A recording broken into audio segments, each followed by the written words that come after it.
Chapter 6 Bill the Lizard. Luckily for Alice, she did not grow any bigger.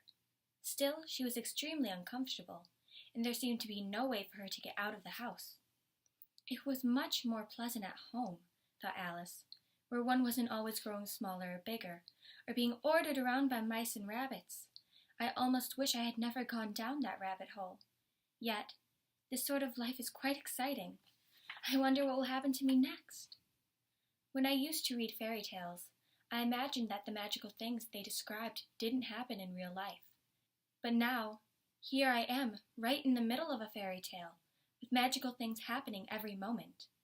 There ought to be a book written about me, she decided. When I grow up, I'll write one. But I am grown up now, too grown up. There's no room for me to grow up any more here. Alice continued talking to herself, going over all the odd things about her experience so far, until she heard a voice outside the house and stopped to listen. "Mary Ann! Mary Ann!" said the voice. "Fetch me my gloves this instant!"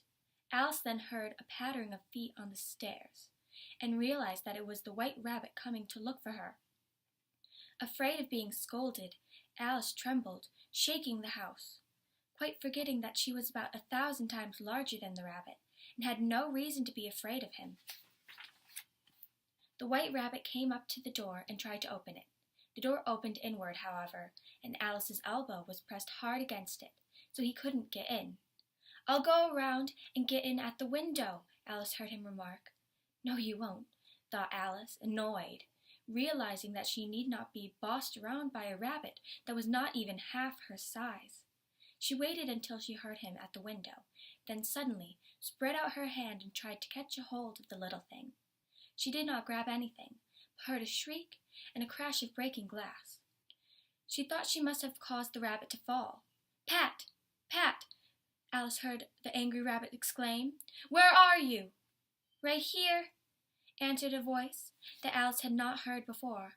"I'm digging for apples, Your Honor." "Digging for apples indeed!" snapped the rabbit. "Come help me out of here at once." At this, Alice heard more sounds of breaking glass. Then the rabbit said, "Now tell me, Pat, what's in the window?" "It appears to be an arm, Your Honor," replied the voice. "An arm!" exclaimed the rabbit. "Whoever saw one that size? It fills the whole window." "That it does, Your Honor," replied Pat, in a matter-of-fact tone. "But it's an arm nonetheless. I'm sure of it." "Well, it's got no business here," replied the rabbit. "Go and take it away at once." There was a long silence after this. Alice listened very closely, but she could hear only whispers by the window. She spread out her hand and made another grab in the air. This time she heard 2 little shrieks and even more sounds of breaking glass. "I wonder what they'll do next," Alice thought. "As for taking me away, I wish they could. I don't want to stay here any longer." Alice waited for a while without hearing anything. Finally, she noticed a rumbling noise, followed by the sound of many voices talking together. Alice was able to make out.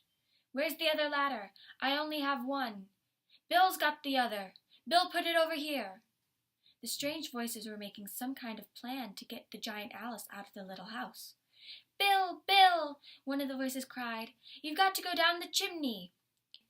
"So Bill has to come down the chimney, has he?" Alice thought. "Poor Bill seems to have to do everything. Well, this fireplace seems narrow enough, but I think I can kick a little." Alice pulled her foot down the chimney as far as she could and waited until she heard a little animal, she couldn't guess what sort it was, scratching about, trying to climb down. She gave one sharp kick, then waited to see what would happen next. The first thing she heard was a chorus of voices outside exclaiming, "There goes Bill!" Next she heard the rabbit's voice calling, "Catch him!" After a short silence, then a loud thump, Alice heard the whole collection of voices saying, "Hold up his head! How was it, old fellow? Are you all right? Tell us about it, Bill." At last came a feeble, squeaky voice, which Alice assumed to be Bill's. "Well, I hardly know," he said. "I'm a bit too flustered to talk about it. All I know is something came at me like a jack-in-the-box, and up I went like a skyrocket."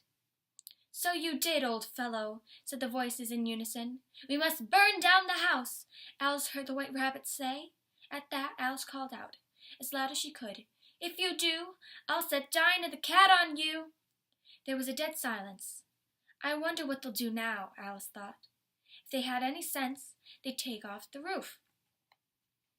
Instead, the group began to throw little pebbles through the window, some of which hit Alice's face. "I'll put a stop to this," she thought, but then she noticed that the pebbles were turning into little cakes. "If I eat one of them," she thought, "it's sure to change my size in some way. I can't grow any larger, so it'll have to make me smaller." She swallowed one of the cakes and was delighted to find herself shrinking right away. As soon as she was small enough, Alice ran out of the house and found a crowd of little birds and other animals waiting outside. Poor Bill, who it turns out is a lizard, was in the middle of the crowd, being held up by his friends. The crowd rushed to Alice the minute she appeared, but she ran as fast as she could and managed to escape into a thickly wooded area. "The first thing I have to do," Alice decided, "is to grow to my proper size again. Once I've done that, I have to find my way into the lovely garden. I think that will be the best plan." It was an excellent plan indeed, but she didn't have the slightest idea how to go about it. "Perhaps I'll find another cake," she hoped, "that will make me grow to my real size." Alice was sitting next to a tree, trying to figure things out, when she noticed a large mushroom growing nearby. It was about the same height as she was, and after looking under it and on both sides, she decided to see if there was anything on top of it. She stretched up on tiptoe and peered over the edge of the mushroom. Her eyes immediately met those of a large blue caterpillar that was sitting on top of the mushroom, with folded arms, quietly smoking a hookah pipe. How odd indeed this seemed to Alice.